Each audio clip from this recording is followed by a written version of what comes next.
Assalamualaikum warahmatullahi wabarakatuh. Jumpa lagi di channel Global Eksakta, tempat nyaman belajar sains dan matematika. Jadi langsung saja kita bahas soal PAS penilaian akhir semester ganjil untuk mata pelajaran fisika kelas 11 SMA. Bagi yang baru bergabung, mohon dukungannya agar channel kami terus berkembang dengan menekan tombol subscribe dan aktifkan lonceng notifikasinya agar tidak ketinggalan dengan video-video terbaru dari kami. Oke adik-adik, ini soal yang pertama. Sebatang kayu yang masanya diabaikan dikerjakan gaya seperti pada titik A, B, dan C ini ya. Titik B dipakai sebagai poros ya. Ini adalah porosnya. Oke adik-adik, cara mengerjakan ini ya, pertanyaan kita langsung ke pertanyaannya, itu momen gaya sistem. Momen gayanya di titik B karena B sebagai poros. Oke, caranya adik-adik, pertama adik-adik uraikan dulu gaya yang miring ini. F1 kan miring tuh. Uraiannya seperti ini. Ini F1 miring diuraikan ke kanan dan ke atas karena dia kanan atas ya. Ini sudutnya 37 derajat.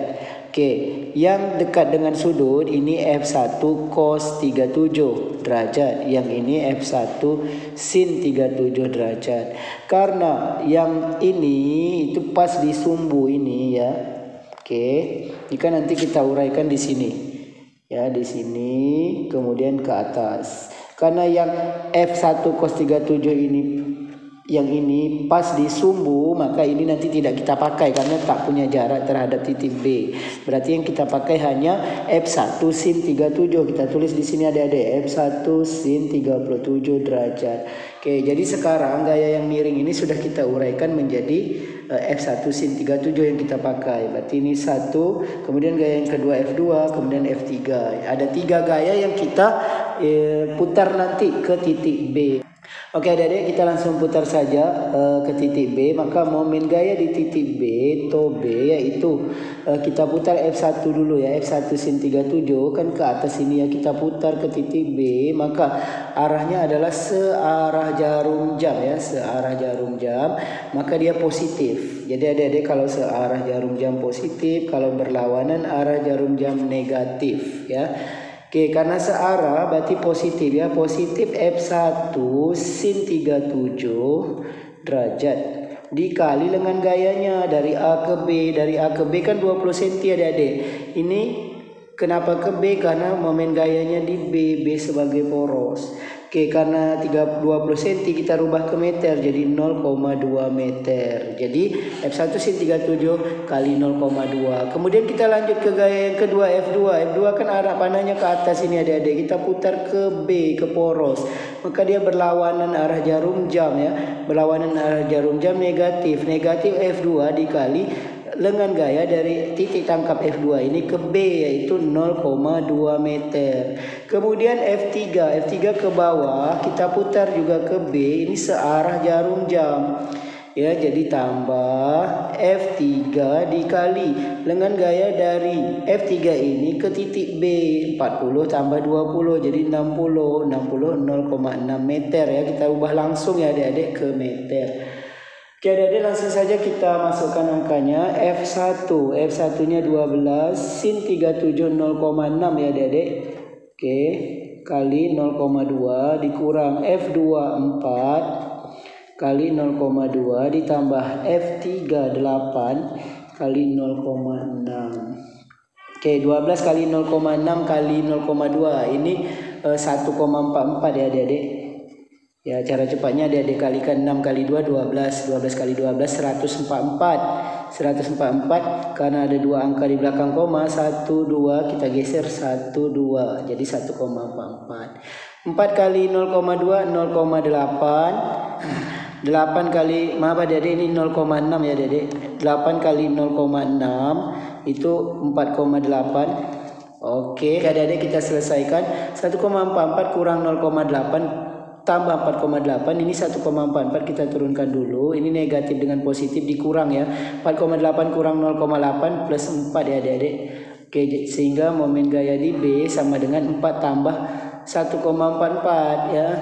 Oke, jadi hasilnya adalah 5,44 Newton meter. Jawabannya D. Jadi langsung soal yang kedua, yaitu dua bola masing-masing M1 dan M2, 2 kilo dan 3 kilo. Kita langsung ke pertanyaan adik-adik ya. Sumbunya di titik A, sumbu putarnya ini titik A-nya. Berapa besar momen inersia? Berarti momen inersia di sumbu A ya. Oke adik-adik, momen inersia untuk benda sembarang ini tidak dikasih tahu bendanya apakah bentuk silinder, pejal, bola pejal ya.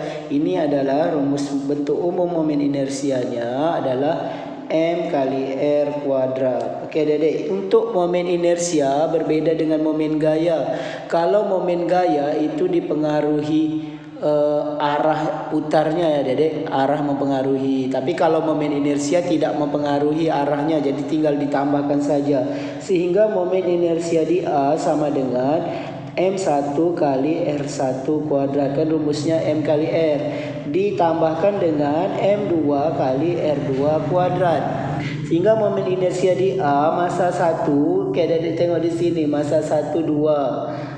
R1 adalah jarak dari massa 1 ke sumbu, yaitu 20 cm. Kita rubah ke meter jadi 0,2. Jangan lupa dikuadratkan. M2 3 kg, masukkan 3. R2 jarak dari bola ini ke sumbu 0,3 meter. Ini kita rubah ke meter adik-adik ya, bagi 100, dikuadratkan jangan lupa.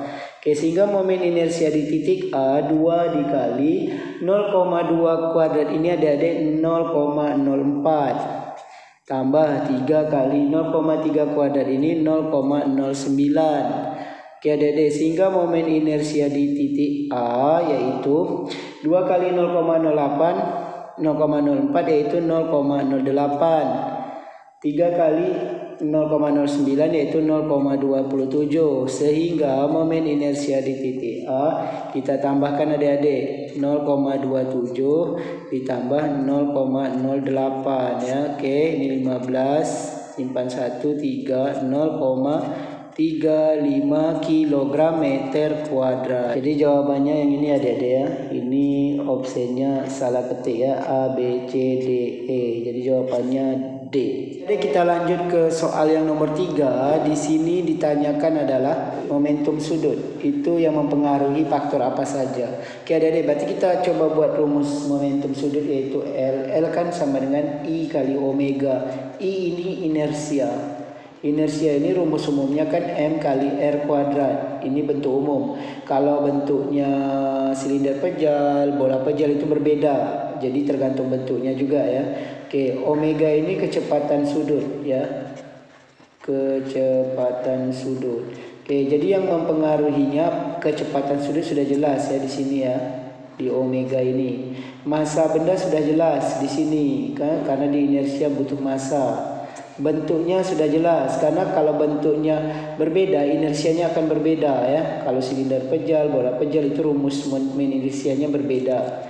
Energi potensial ini yang tidak mempengaruhi. Jadi jawabannya adalah 1, 2, dan 3 C. Oke adik-adik, kita lanjut soal yang keempat ya. Ini keseimbangan benda tegar. Pertanyaannya berapakah besar tegangan tali T1? Oke adik-adik, ini kita uraikan dulu gaya-gaya yang bekerja adik-adik ya. Ini gaya berat ke bawah ya. Ini ada gaya berat W ke bawah. Kemudian ini ada T2. Ya, ini sudutnya 30 derajat. Ya, ini ada T1 ke kiri atas ya. Itu sudutnya di atas ini 60, berarti yang di sini 30 ya adik-adik. Karena ini kan siku-siku 90. Jadi 90 kurang 60 ini 30 juga ya. 30. Oke adik-adik, ini kita uraikan gaya yang miring ini ya, T1 dan T2. Jadi W kan ke bawah. Oke, T2 kita uraikan menjadi dua bagian ya. T2 ini kan gini, kita uraikan ke kanan dan ke atas. Yang ini T2 cos, yang ini T2 sin alfa.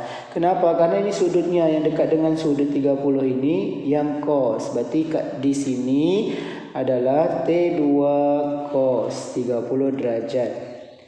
Kemudian ke atas itu T2 sin 30 derajat.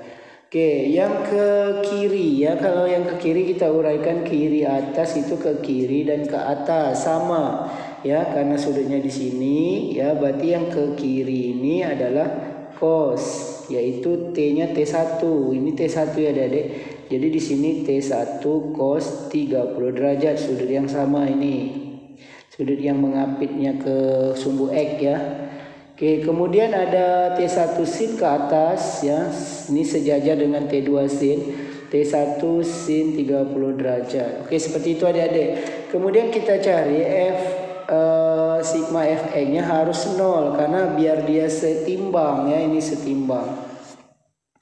Oke, yang arah X kan ada dua adik-adik ini. T2 cos yang ke kanan dengan T1 cos yang ke kiri.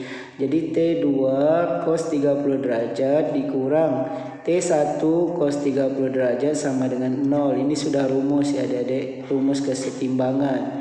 T2 cos 30 derajat itu adalah setengah akar 3 ya. Dikurang T1 cos 30 derajat setengah akar 3 juga sama dengan 0. Ini kita kalau kita pindah ruaskan ya adik-adik, T2 kali setengah akar 3 sama dengan T1 kali setengah akar 3. Ini pindah ruas ke kanan jadi positif. Ini setengah akar 3 nya bisa hilang nih karena sama. Jadi T2 sama dengan T1 ya. Untuk sudut yang ini ya Dedek, kalau sudutnya berbeda bisa jadi beda ya. Oke, kemudian kita cari yang arah Y pula Dedek. Tadi kan arah X, sigma FY sama dengan kan 0 ke atas T1 sin 30 derajat, ke atas positif ya Dedek. Kalau tadi kanan positif, kiri negatif, positif negatif. Kalau sekarang atas positif, bawah negatif. Jadi T1 sin 30 ditambah karena T2 sin juga ke atas, sin 30 kurang W sama dengan 0.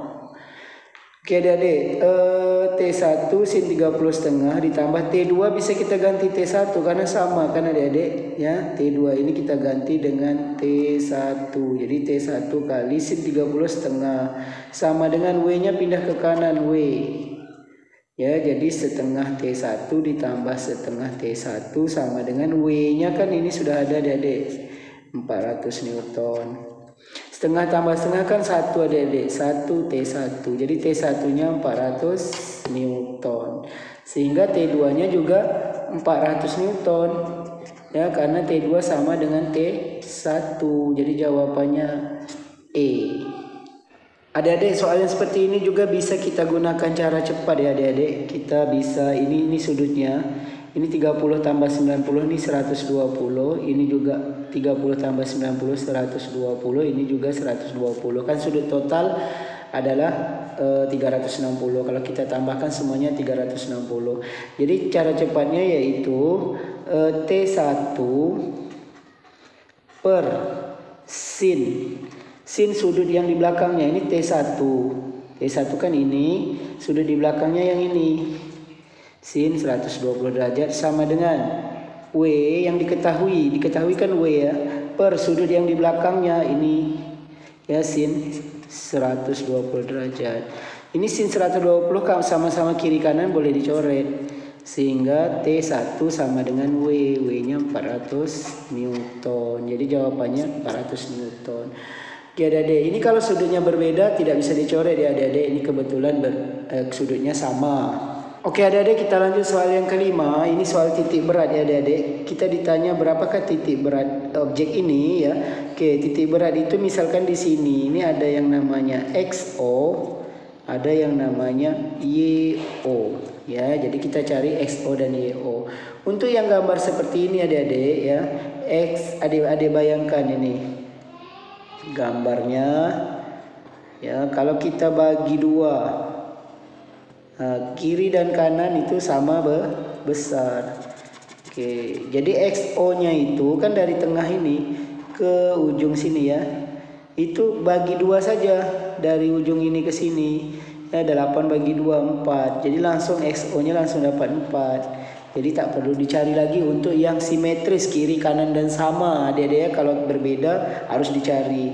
Adik-adik lihat saja opsinya semua XO-nya 4. Ya, jadi tak perlu dicari, kita tinggal cari YO.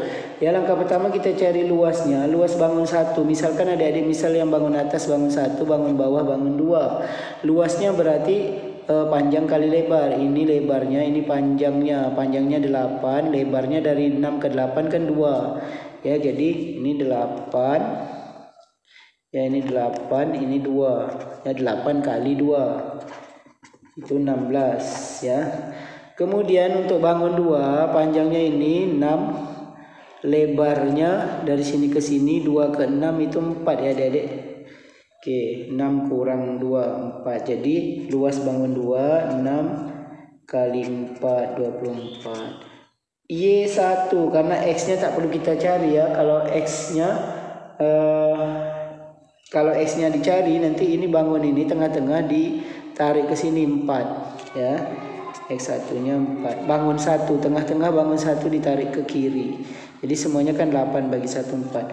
X2 juga adik-adik, tengah-tengah bangun 2 ditarik ke kiri. Ya, dari sini ke sini 4 juga ya. Oke, Y1 tengah-tengah bangun 1 ditarik ke sini dulu. Ya, ini kan tadi 2, dari 6 ke 8 2. Kalau tengah-tengahnya berarti ini 1. Ini 1, terus ditarik sampai ke bawah adik-adik. Ya, jadi 1 tambah dari sini ke sini yaitu 6. Jadi 1 tambah 6 sama dengan 7. Y2 tengah-tengah bangun 2 ini tarik ke bawah. Jadi semuanya ini kan 6. 6 bagi 2 kan 3.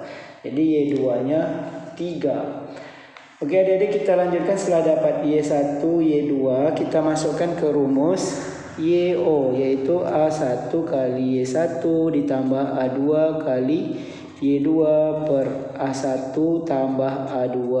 Kalau untuk rumus X, A1 X1, A2 X2 per A1 tambah A2. Tapi karena X sudah kita cari pakai cara cepat tadi, maka kita hanya cari Y. YO sama dengan A1-nya 16 kali Y1-nya 7 ditambah A2-nya 24 kali Y2-nya 3 dibagi A1-nya 16, A2-nya 24. Oke adik-adik, ini bilangannya terlalu besar kalau adik-adik kalikan. Alangkah baiknya adik-adik bagi dulu, sama-sama dibagi 8. Ini kan bisa 24 dan 16 bisa bagi 8. Keluarkan 8. 16 dibagi 8 kan 2. 2 kali 7 yang ini. Ditambah 24 bagi 8, 3. 3 kali 3 yang ini. Sehingga angkanya mudah, lebih kecil ya adik-adik. Per ini juga 8. 16 bagi 8 2 ditambah 24 bagi 8 3. Jadi gitu cara gampangnya adik-adik. Jadi adik-adik tak perlu mengali bilangan yang besar. Ini tinggal coret ya. Jadi ini 2 kali 7 14 tambah 9, 3 kali 3-nya 2 tambah 3 5. 14 tambah 9 23. 23 bagi 5. Oke adik-adik, kita bagikan di sini ya. 23 bagi 5. Hasilnya 4, di sini 20, sisanya 3 tambah 0 naik koma, di sini 6. Jadi 4,6. Jadi YO-nya 4,6. Jadi titik berat bangun ini adalah 4, XO-nya, YO-nya 4,6. Jawabannya E. Adik-adik, kita lanjut soal yang nomor 6. Pertanyaannya langsung ya, besar energi potensial. Energi potensial itu namanya EP ya. EP ini selain energi potensial bisa juga disebut adalah usaha pegas ya. Jadi kalau ditanya usaha pegas sama adik-adik ya, rumusnya EP. Rumusnya setengah kali F kali delta X kalau diketahui gaya. Tapi kalau diketahui konstanta, setengah kali K kali delta X dikuadratkan.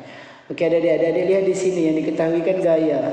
Kalau diketahui gaya kita langsung pakai rumus yang pertama, yaitu EP sama dengan setengah kali F kali delta X. Setengah, F-nya 20, delta X-nya di sini kebetulan sudah meter ya adik-adik. Harus perhatikan juga di sini. Kalau dia sentimeter harus rubah ke meter dulu, tapi karena sudah meter langsung kita ambil 6. Ya, karena ketika delta X-nya 6, gayanya 20 Newton ya. Kita coret 2 dengan 6, 2 bagi 6 bagi 2 3. 3 dikali 20 hasilnya 60 Joule.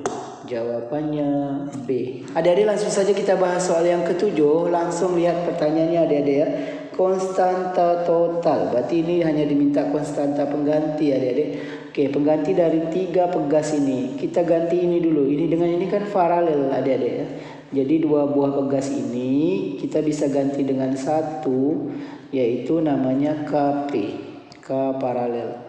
Yang bawahnya tetap ini K3. Ya, ini bebannya. Oke adik-adik. Jadi kita ganti dulu yang 2 ini menjadi K paralel. Ya, kemudian ini dengan ini nanti kita ganti jadi 1. Dia pengganti itu hanya 1 ya adik-adik. Oke, konstanta pengganti itu hanya 1. Jadi ini dengan ini kan seri, tidak bercabang. Ini seri adik-adik. Jadi ini seri dari KP dengan K3. Oke adik-adik, kita cari dulu KP-nya, yaitu seri dari ini ya. Adik-adik harus tahu rumus rangkaian seri dan paralel ya adik-adik. Ya, untuk rangkaian paralel untuk mencari K penggantinya, K pengganti paralel itu K1 tambah K2 tambah K3 dan seterusnya kalau K-nya banyak.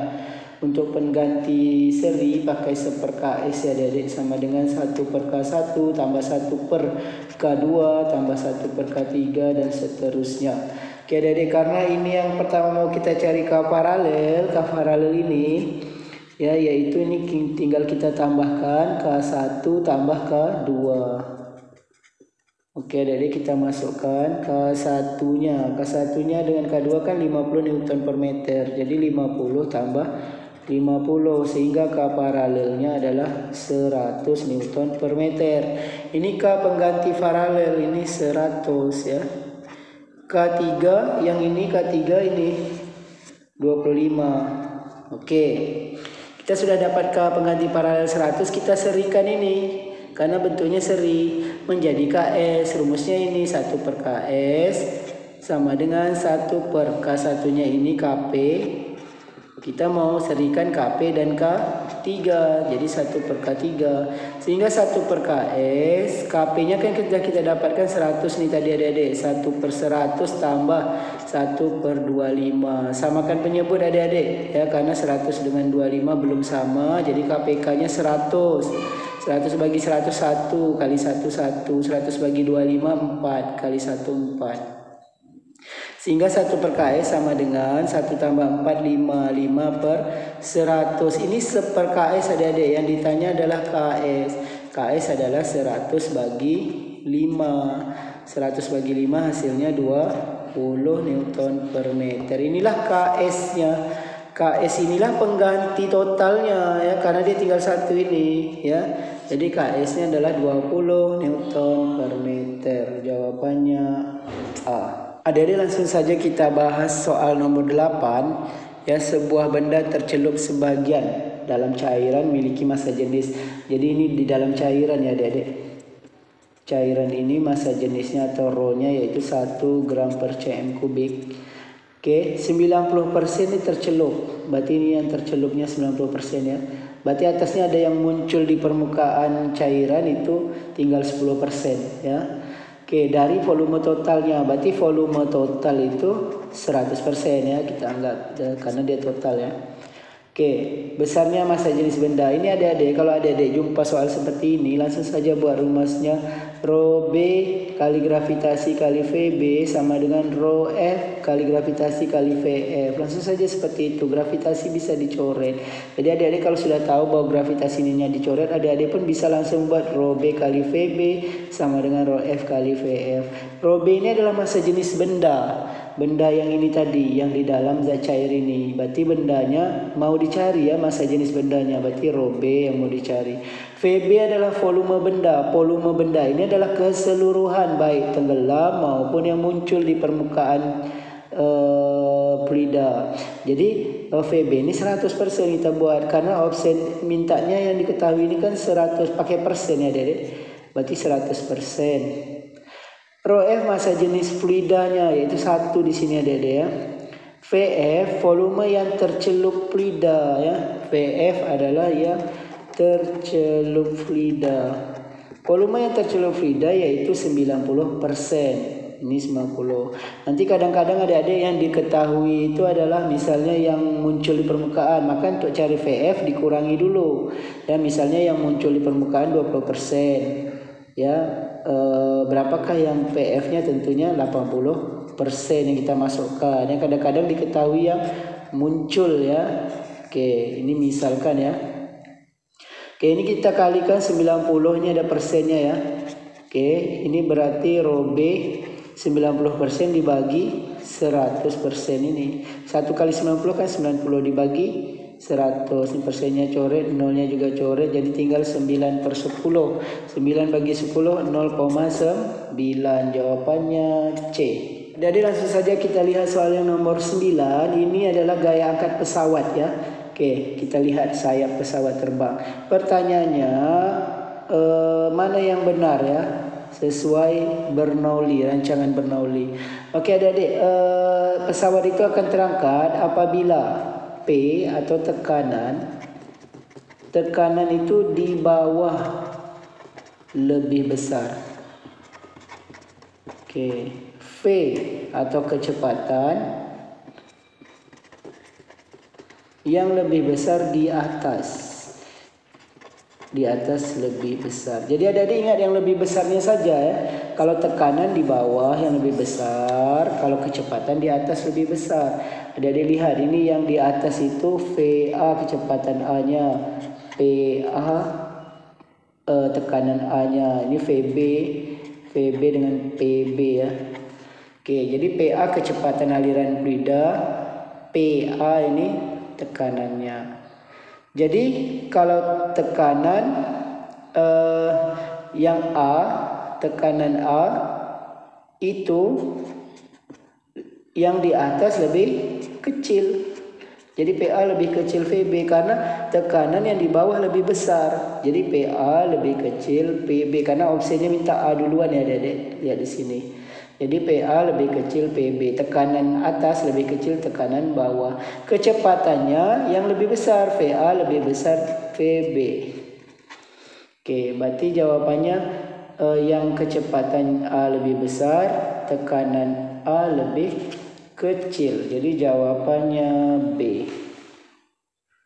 Oke adik-adik, kita lanjut soal yang ke-10 ya. Ini Bernoulli persamaan kontinuitas. Oke adik-adik, adik-adik kalau ketemu soal ini ya, ini cuman V aja ya ditanya ya. Kalau V bukan tekanan, berarti cuma menggunakan persamaan kontinuitas ya. Persamaan kontinuitas itu berlaku pada pipa ya, yaitu A1 kali V1 sama dengan A2 kali V2 jika diketahui luas. Tapi kalau pipanya diketahui diameter, maka D1 kuadrat kali V1 sama dengan D2 kuadrat kali V2. Kalau jari-jari juga dikuadratkan, karena kan kalau cari luas kan jari-jarinya kuadrat, VR kuadrat ya. Ini juga R2 kuadrat kali V2. Jadi tergantung adik-adik, karena soal kita A nanti kita menggunakan rumus yang pertama ini. Terus kalau dia sentimeter, adik-adik tak perlu rubah ke meter ya, kan dia saling menghabiskan. Kalau ini kan A sentimeter kuadrat, ini sentimeter kuadrat juga, ini kali ya, rumusnya kali, jadi bisa dicoret. Oke, kecuali rumusnya ada tambah kurang ya. Oke, kalau ada dirubah ke meter persegi pun dia akan hasilnya akan sama ya. Oke, adik-adik kita gunakan rumus A1 kali V1 sama dengan A2 kali V2. Oke, A1-nya 15, kecepatan satunya 0,1 dari sini ya. A2-nya 3, V2 yang mau kita cari ya. Oke. 15 kali 0,1 1,5 sama dengan 3 V2. Ya, sehingga V2 1,5 bagi 3. Jangan terbalik ya adik-adik. Yang berada di samping V2 itu kan yang mau ditanya V2. Yang berada di samping ditanya itu harus berada di bawah sini. Ya, jadi 3-nya di bawah. Oke, 1,5 bagi 3 hasilnya adalah 0,5 ya. Hasilnya 0,5 meter per sekon. Jawabannya E. Adik-adik, semoga informasi singkat kali ini dapat membantu adik-adik yang lagi persiapan PAS Fisika kelas 11. Oke, demikian video kita kali ini. Terima kasih atas perhatiannya. Sampai jumpa pada video berikutnya. Jangan lupa like, share, dan subscribe channel ini.